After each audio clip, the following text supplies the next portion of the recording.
Hi everyone, my name's Jess Pernak and I'm a registered dietitian and I'm here with Gluten Free Canada and we're doing a cooking video today.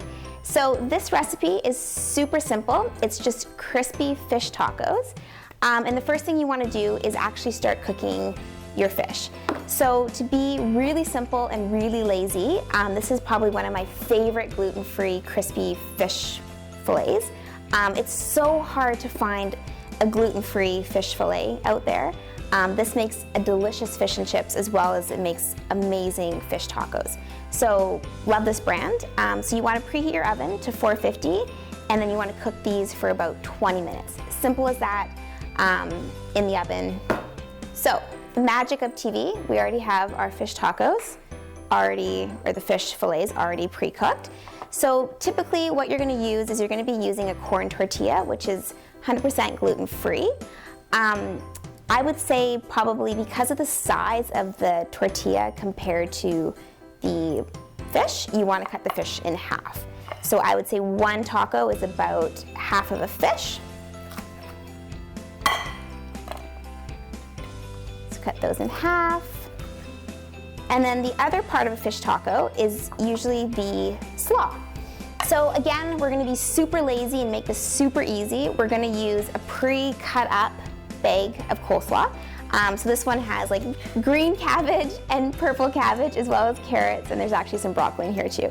But even if you just did the plain basic, cabbage, green cabbage is totally fine. So again, I'm making this super simple. So I'm gonna use mayonnaise, lemon juice, and sugar. And it's really dependent on how creamy you want. So some coleslaws are really creamy, really full of mayo, while other coleslaws are a little bit dry. So it's totally up to you how much you want this to be creamy. So there's no exact measurement of how much we're gonna use, but I'm just gonna use this and see how much if we need to do more. So I'm really picky when it comes to mayo. What I'm generally looking for is a mayo that is using either avocado oil or a mayo that's using free-run eggs. And again, the free-run eggs is nothing nutritionally different than conventional eggs, but it's just the chickens are allowed free access to a barn compared to other chickens who are not allowed that free access.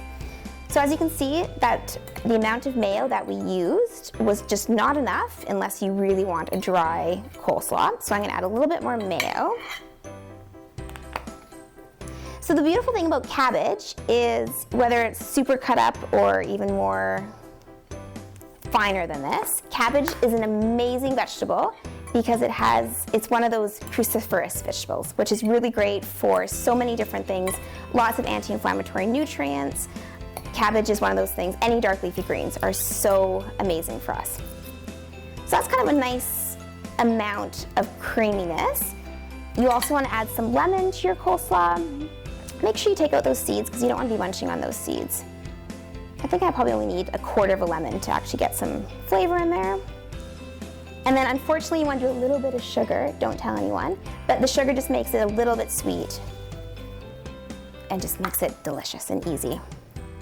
So that's how simple it is to make coleslaw. And this is a really great dinner if you're rushing around, not sure what to make for dinner, and you need something quick and easy. The longest this is gonna take is 20 minutes because that's how long those take. So now we're gonna build it. It's totally up to you what you wanna use. I like avocado just because it just makes it a little bit more creamy, but it's up to you on how much avocado you wanna use. I'm probably just gonna use a tiny little bit because these are small little corn tortillas. Then I'm gonna put half of a fish in there, and then I'm gonna take some coleslaw and put it right in the center of it. Just make that look a little bit prettier. And there you have it. And there you have a ready-to-eat fish taco.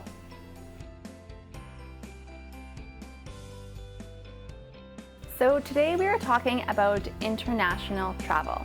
So once you're diagnosed with celiac disease, we definitely don't want to put traveling on the back burner. So I've got a few good tips for you today. The very first one is using an app or some websites to help make your traveling a little bit easier. The very first app is actually called the Gluten-Free Restaurant Card app, and it's a very basic app that helps to translate what gluten is and where it can be found into over 50 different languages. The second one is a website called Legal Nomads.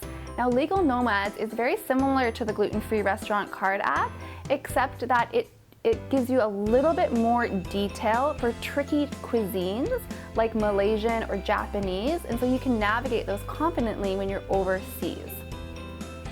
The second resource, which is amazing, are 100% gluten-free restaurants worldwide. And how awesome is that, to be able to walk into a restaurant, there's no gluten in it, you don't need to worry about cross-contamination. There's 2 websites that list 100% gluten-free restaurants all across the world.